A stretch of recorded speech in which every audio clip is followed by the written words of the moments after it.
Good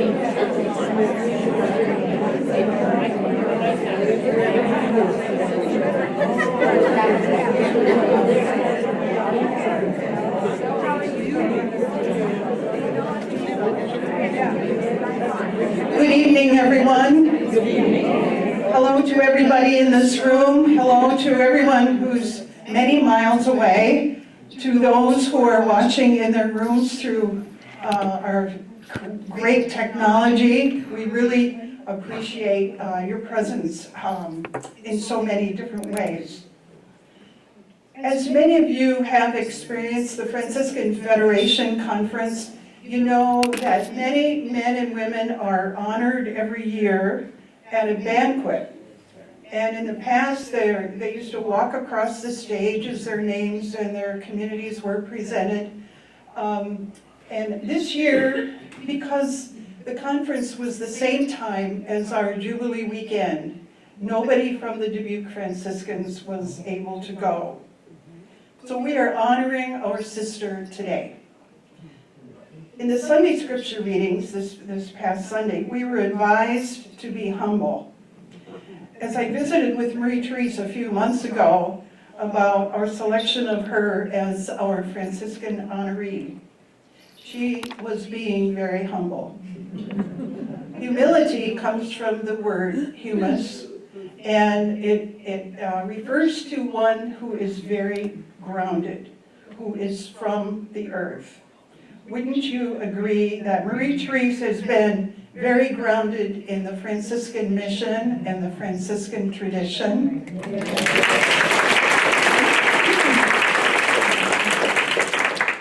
Marie-Therese, I just want to remind you of your old friend, Sister Ruth Agnes, and she taught us that humility means the truth.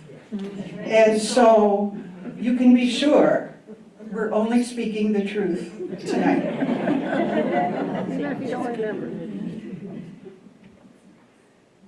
I forgot about this. Okay. There she is. The Federation suggests that our honoree this year falls into one of three categories that and based on this book, this is one of the books, okay, based on someone who really embraces the Franciscan tradition in one of these ways as a saint. Now, we know we have many saints, but we really zeroed in on the idea of founder and almost immediately thought of Marie-Therese and how she has shared her gifts with our congregation and with the world. So the way she has done this as a founder, Schola Cantorum, in the early 1960s at Willard High School, Marie-Therese was the founder of something called Schola Cantorum. At that time, 200 freshmen, boys, sophomore boys, and junior boys voluntarily studied Gregorian chant. This led to singing for liturgies at the parish invitation and an annual event called the Schola Cantorum. It was a contest which included 30 judges of sight singing, of prepared chant singing, of pronunciation, technique, and liturgical rubrics of Gregorian chant. I wonder if we would have passed.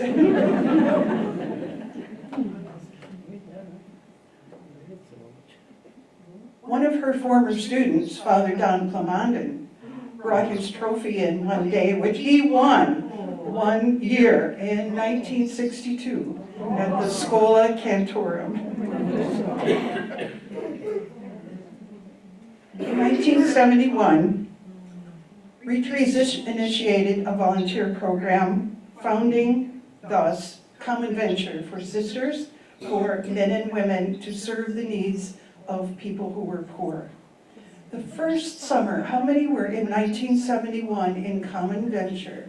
Quite a few. Okay. We were among 150 participants, serving for 6 weeks in 15 locations in the United States. Franciscan, oh yeah. Franciscan Common Venture continues today and has expanded to include the international service sites as well as year-round opportunities.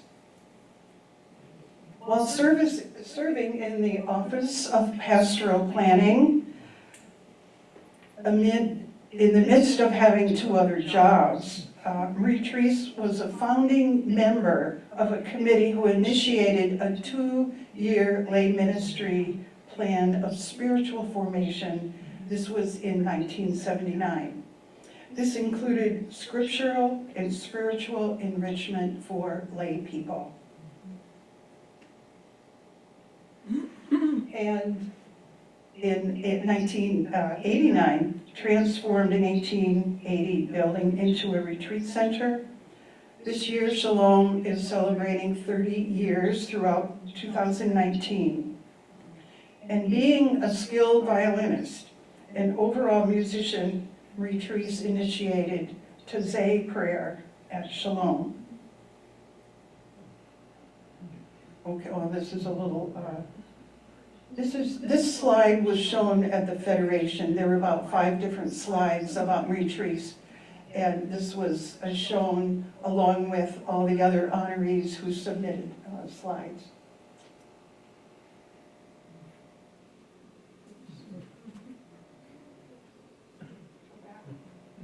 Wait, do this. She has to go back. Have to go back though. Click it back.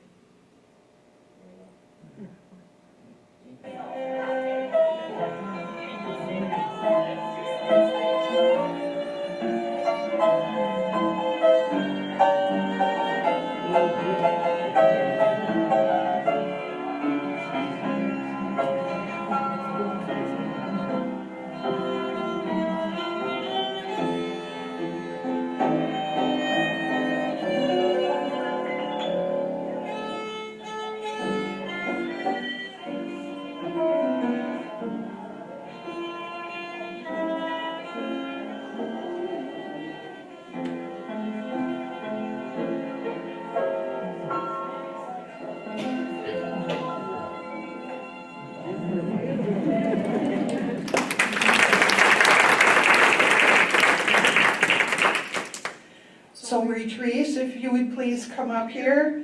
As a founder in the Franciscan tradition, it's our honor to present you with this certificate as our Franciscan honoree for 2019.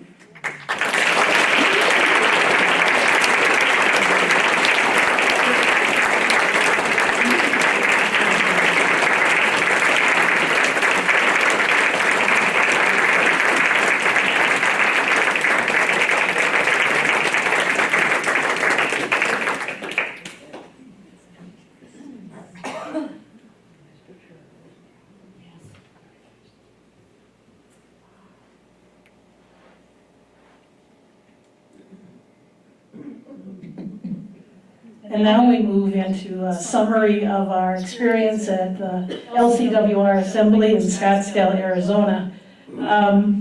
We must admit that while on our trip there and back, several of us had a little difficulty with planes, but we made it, and another thing I must admit, it was very hot. I know it's dry heat, but it was very hot. So, anyway, I'm going to first speak on our keynote speaker, who was very challenging. She was Sister Pat Murray, who is the Executive Secretary of the International Union of Superiors General. And she spoke on imagining leadership in a global community. Now, this organization is based in Rome, and it's with 2,000 women religious leaders who represent more than 500,000 sisters worldwide, who are very diverse. But they share the charism of vowed religious life, rooted in our passion for Christ and for humanity. Now, she mentioned in her introductory remarks that we all realize this, that we live in a globalized world, a time which challenges all of us to examine the way we live, our mission, and our ministry. Sister Pat offered 6 images throughout her speech. These images were to widen the tent of our hearts, be present at the borderlands, embrace vulnerability, celebrate our luxurious cultural diversity, engage in web watching and web weaving, and listen to the long notes. So I'll share a little bit of her reflections on each one of these images. So the first one, widen the tent of our hearts. She said, in order to be able to widen the tent of our hearts, we must possess flexibility, rootedness, hospitality, and identity. And she posed a couple of questions. How is our charism being stretched and enlarged today? Do we have the passion of our founders and foundresses? She then went on and said that we are called to pour the love we receive from Christ back into the world, into our communities, into the church, and into the wider society. And she said that people arrive through all 4 sides of our congregational tents. Some are strangers, but some are those we know. So what do we have to offer to them? What is the nourishment we can give them? And what transformation is being born in us? The second image was to be present at the borderlands. And she said, borderlands are near and far, that we need to see through the eyes of another. We need to learn to grow together in building relationships. We are called to be open to mutual encounters with God, who comes as a stranger, and we must live in the in-between space. And then she asked this question: how can we be present physically and spiritually in today's borderlands? Her third image, embrace vulnerability. We are experiencing a greater fragility and vulnerability in our congregations and in our world. We are called to face the future with the same courage and conviction of our founders and foundresses. During this waiting time, we are called to be patient and to allow time and space for the new to break through. Now, I believe, as I listen to Pat, that our Common Heart groups provide opportunities for us to share our experiences of fragility, vulnerability, our weaknesses, and our belief that God's grace seldom comes in the way we might expect.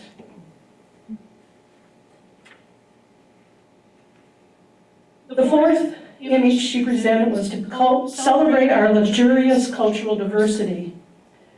She said most religious congregations have moved from a monocultural context to a multicultural context. And so she asked, how can we as religious congregations, as institutions with a purpose, a charism, bring a positive contribution to the challenge of global intercultural living? She says it's a time for a new way of relating with the other in our communities that embodies a hopeful perspective for future life in the world. And she says we already have a lot of networks and inter-congregational projects that speak of the oneness of humankind. And when I heard that, I immediately thought of, in our local area, our Opening Doors, which was very much started as an intercongregational project and continues to be that for all of us. The fifth image was to engage in web watching and web weaving. And web weaving is looking at relationships through the lenses of social crossroads, connections, and interdependence. This will entail noticing turning points, which are points of conversion in our personal and communal lives, of being yeast, which is a small group of people willing to risk to step out into unknown territory, and to establish platforms, which are relational places which keeps groups of people in creative interaction. A couple examples she gave was how the congregations throughout the world work together in a group called Solidarity with South Sudan. And there are 42 anti-trafficking networks throughout the world. So those are examples of how we are web watching and web weaving. And we can participate in that too by our connection with others through action and through our prayer. And the final image she gave was to listen for the long note. And she says, we need to hear and identify long notes that play out in daily life and point us to what is happening at a deeper level. And then in turn, it will call us to discern as to how we're going to respond. And then we are also called to engage in simple acts of encounter and communion with those who are near and far away. So kind of to sum up her talk, she kind of gave us all these challenges.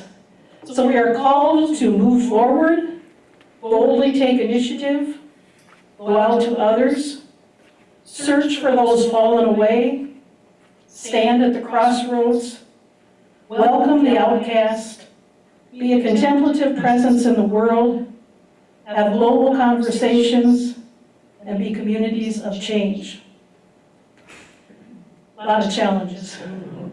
So her whole talk was filled with challenges and many other questions other than the ones that I posed here tonight. And hopefully you'll see some of these questions in Friday updates coming in the next few weeks for you to personally reflect on or discuss at the table or whatever it might be. And I counted up the questions that she had, over 30 questions that she had in her talk. So we will all have a lot of food for thought for the next while.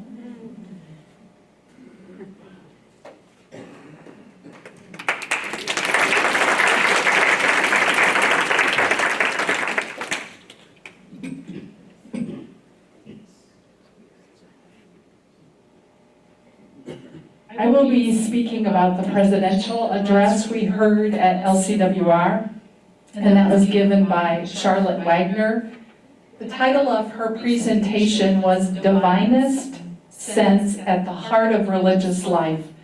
Her presentation began with her reflection on living life with passion. And her passion and the image she shared was that of a roller coaster.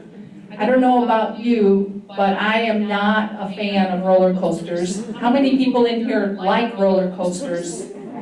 Oh, I see a few hands. She likened riding a roller coaster as we are in religious life and leadership today. Because we know on a roller coaster and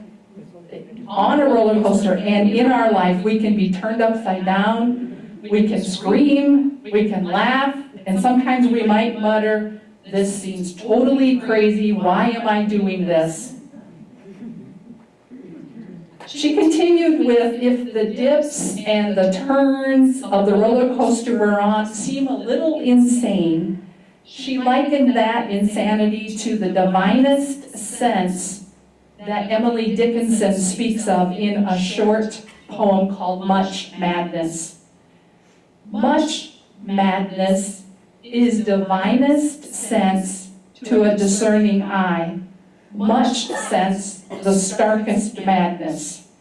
And the poem speaks of the passion that impels us to continue to choose religious life. And we all have stories of madness, experiences we've embraced, and yet there's a divine sense in it all. She continued with the divinest sense in response to our world and national realities. As we consider all of the forces of fear and intolerance in our country, we cannot hold back the storm. It is in those times that we as women religious stand together, our arms linked with one another, with our sisters across the country, our brothers in faith, and we speak that gospel word. The global sisterhood and our solidarity, our support. She continued in her presentation with talking about some of the ways we have global sharing across realities, both in sharing person resources as well as other types of resources. And what she talked about in her presentation is that all parts of the world have gifts and all parts of the world have needs. And in our experience of religious life, it is a giving and a receiving. And some examples of how we share across global realities were the response that many of us have been involved in at the southern borders, be it financial support, people support, prayerful support. Marie also mentioned the 45 or more projects across the country combating human trafficking. One she talked about was Talitha Kum, which is a new agency established by UISG.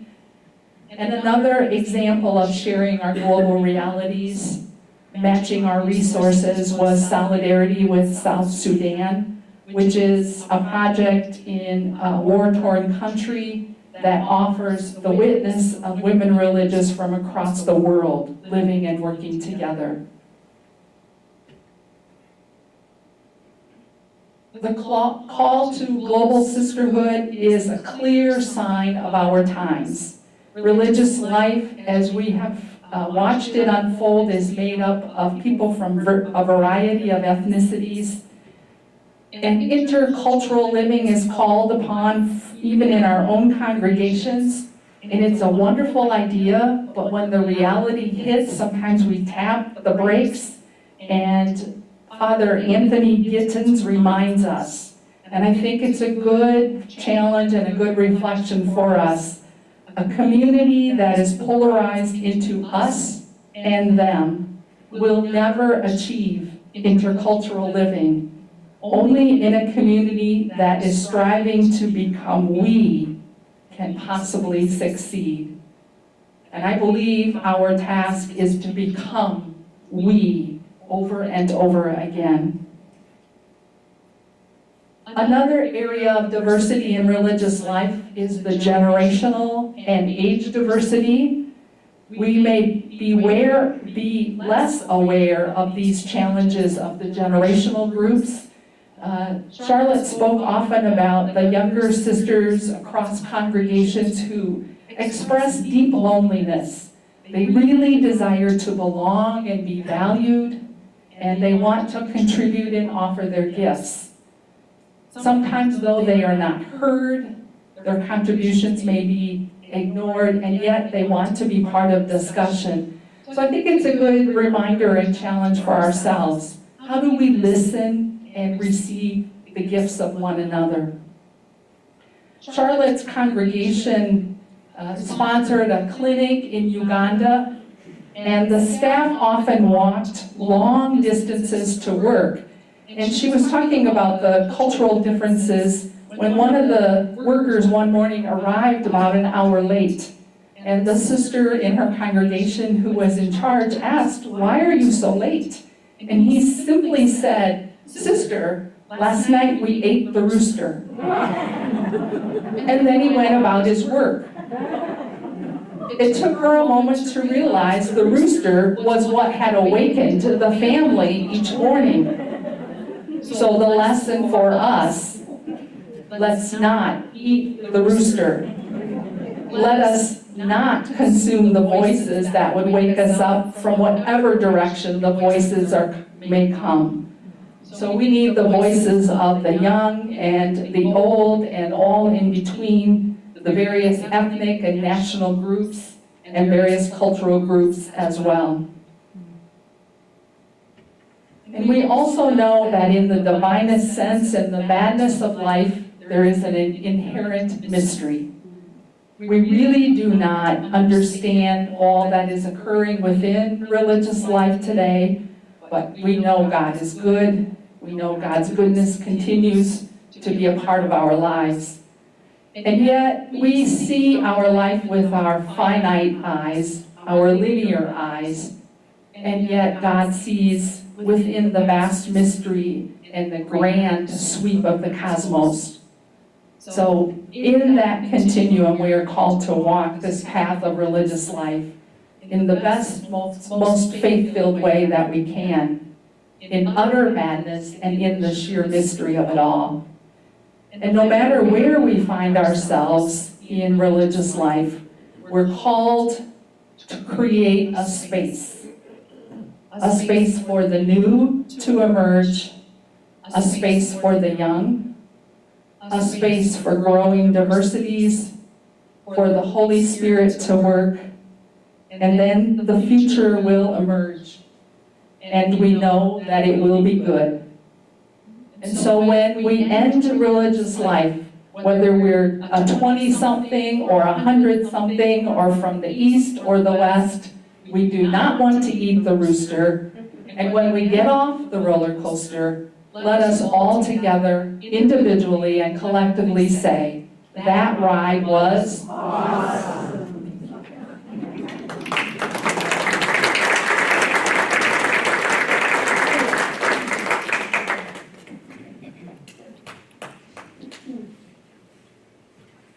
You can tell we had a lot of fun with her talk.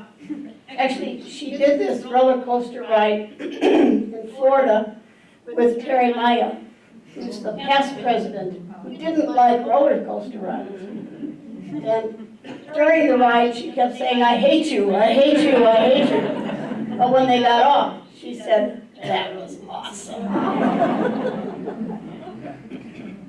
I'm going to talk about what was the time called Imagining the Future. We had actually three different times during the conference where there was a major presentation and discussion time about emergent planning that LCWR has been undergoing for the last 18 months. We've had a long consultative process. This included conversations 2 different times at our regional meetings,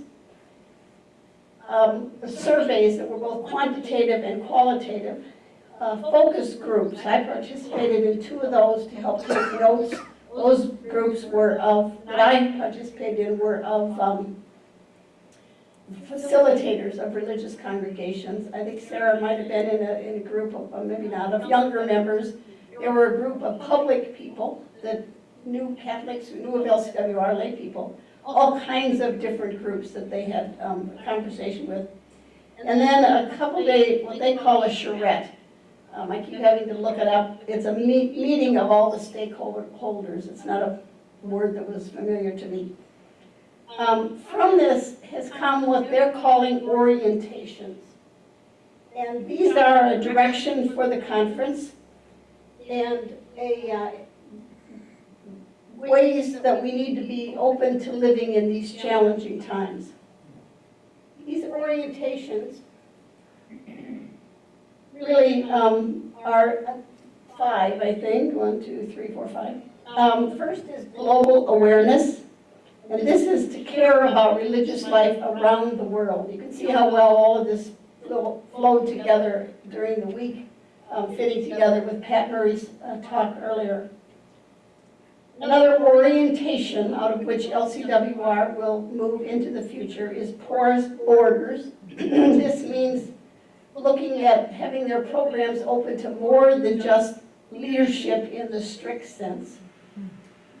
Integrative partnerships with all of those stakeholders that they have been meeting, those organizations, those that relate to and service religious life, such as the National Religious Retirement Office, the Resource Center for Religious Institutes, Giving Voice, all of those different groups, the Formation Conference, the Vocation Conference, etc.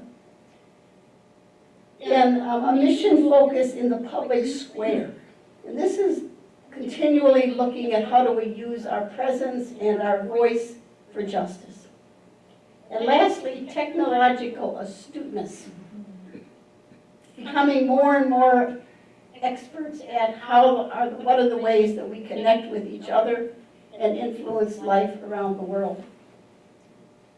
The meeting included time for the 800 sisters who were attending to discuss these orientations. There was strong support for them, but there were also 75 different suggestions that came from individuals and tables. Some of them were very similar, of course. Key among them was the suggestion that there should be an orientation on spirituality, contemplative lifestyle, the gospel, and institutional church. The board saw that these were really core to religious life as we live it, and that they needed to be worked into the introduction so that it really articulates the reality out of which these orientations occur. Though these orientations are really being designed to direct the work of the national board and the national office, they also are seen as major focuses which will inspire leadership at the congregational level as well as religious life membership. LCWR is and has been for us as a team and previous teams a tremendous resource for congregational leadership, as I said, and for the future of religious life. Oops, pardon me. I'm not good at this together. I can't, rub my head and chew gum. Anyway, we are very grateful that we've been able to attend each year, and we know that it'll be a great opportunity and a benefit to our future leadership teams. We're also most grateful to the sisters who step up to ministry here while we're away. Thank you.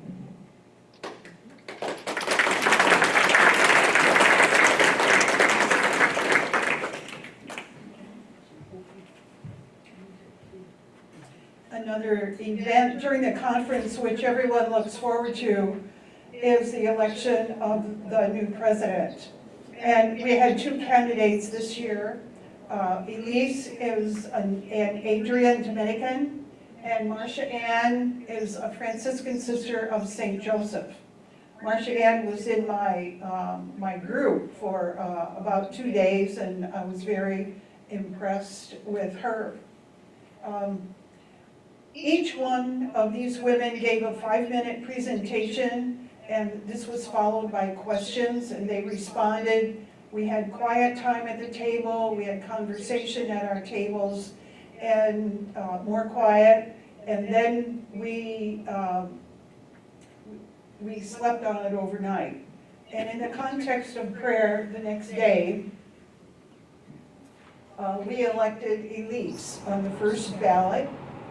And as I said, she's an Adrian Dominican. She says of herself, I look young due to my parents, but I have a Medicare card, but I am a millennial in religious life because she pronounced her final vows only in 2010. She's very well educated and has so much wonderful experience. Her dad, I believe, was from Mexico. She grew up in Mexico and then in South America before coming to the United States. Okay, who's talking about this? I didn't put it up there. Okay, so here we have Charlotte on the left, who now is after this installation is the past president, Jane, the current president, and then Elise, president-elect, who will be with us next summer and with the next team next summer as well. So they're really three very fine, strong women. and we can be very reassured of their leadership for the conference in the next year.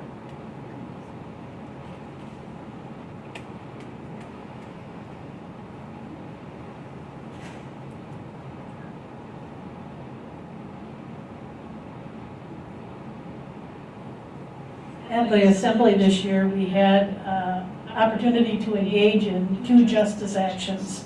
We affirmed a resolution that for the next 3 years, we will continue to explore the root causes of injustice, and in particular, the intersection of racism, migration, and climate crisis, as well as the complicity of our congregations in these injustices.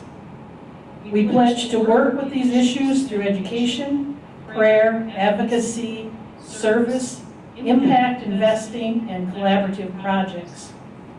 Now, this resolution was affirmed after we listened to the panel of the people listed on this screen. LCWR member, Sister Patricia Chappelle, Maria Elenas Perales, who was the director of the St. Joseph Justice Center for the Sisters of St. Joseph of Orange, and Sister Joan Brown, who's the executive director of the New Mexico Interfaith Power and Light. And following the affirmation, we were asked individually to implement the resolution by contacting President Trump and our members of Congress, urging that they address these interrelated issues.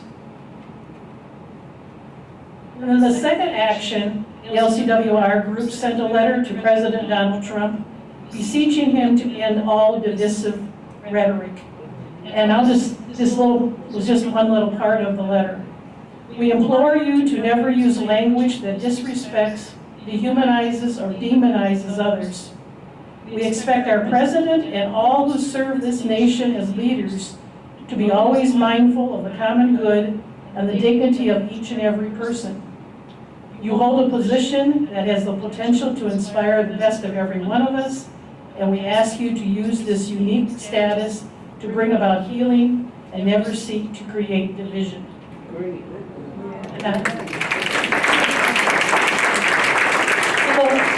The letter was much longer than this, but I didn't want to read it all to you.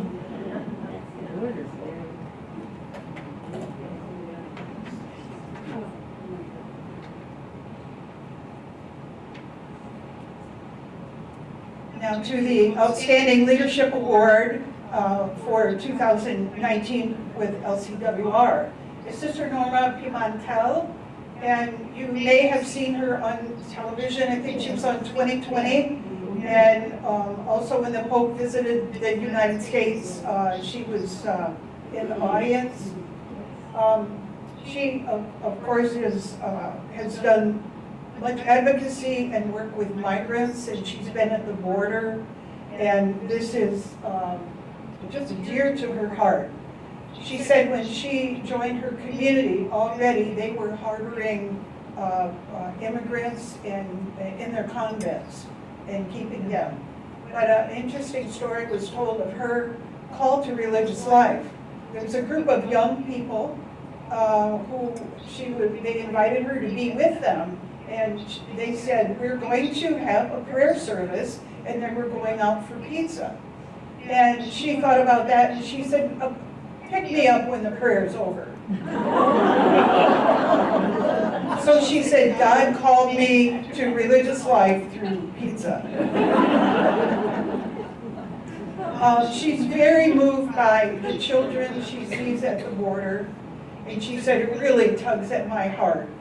And they ask her the simplest things, and sometimes she can't help them. You know, they said, please help me, and those little dark eyes looking at her, and she does what she can.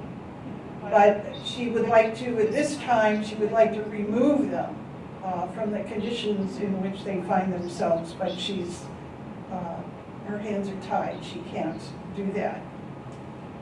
She challenged us also, for it is in times of extreme pain and suffering, extreme measures of love are needed.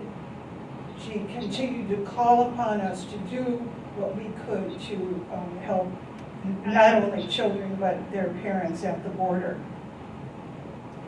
She continued to challenge us, saying these are decisive moments in our times, in our lives, which we all know. But it was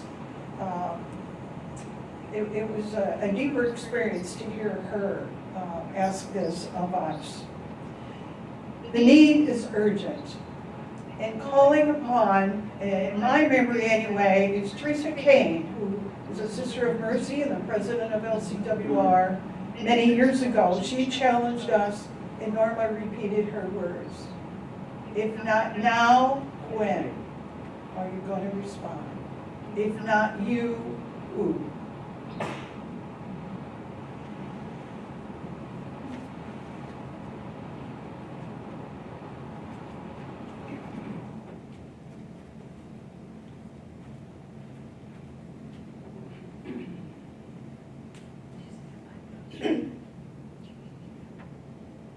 Lastly was a meeting of the UISG, as we've already talked a little about, the International Union of Superiors General.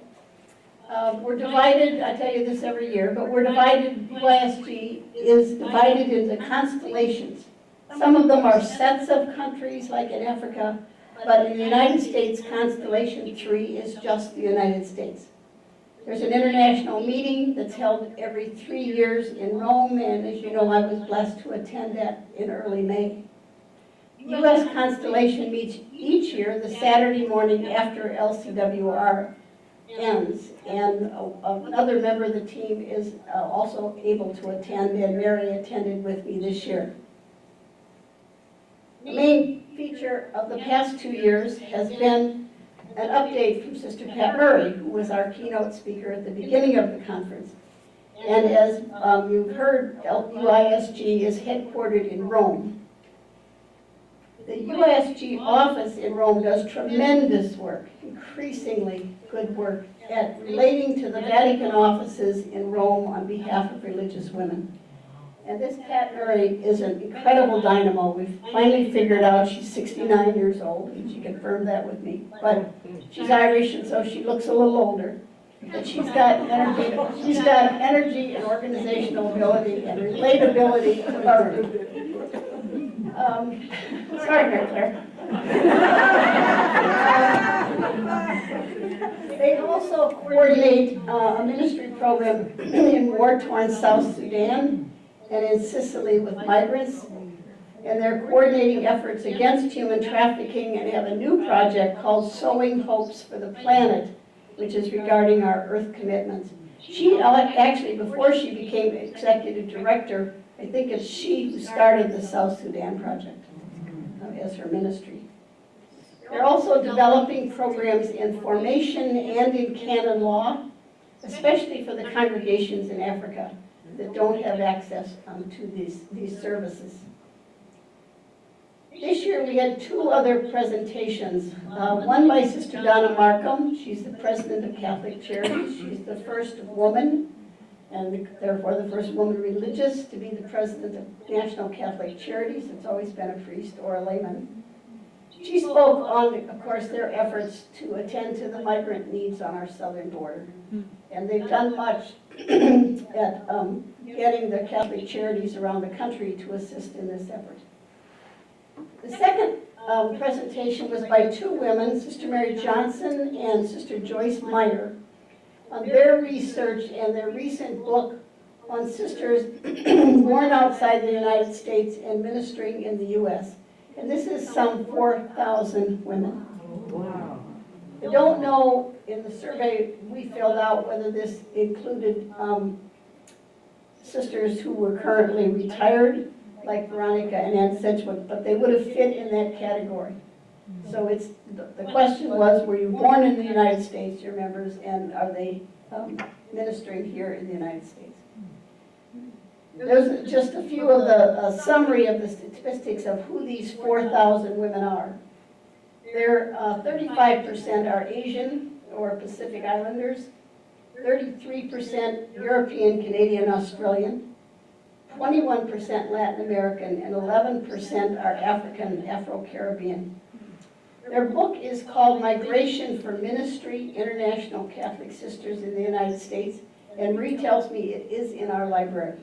So if you really want to read about this, this is a study sponsored by CARA, which is the Center for Applied Research in the Apostolate, and funded by foundations, and is quite a book on who these women are and the work that they're doing for the church in the United States.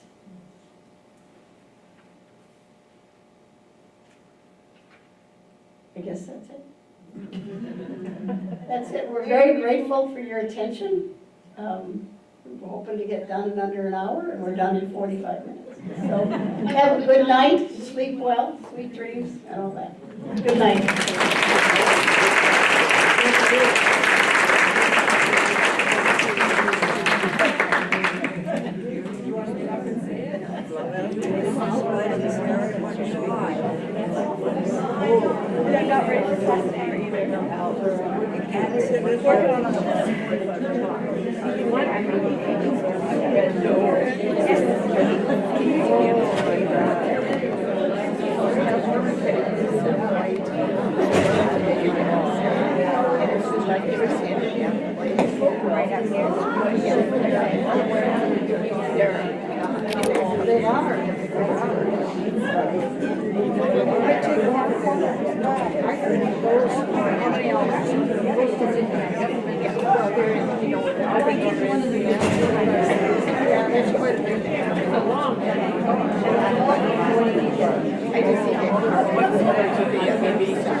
People that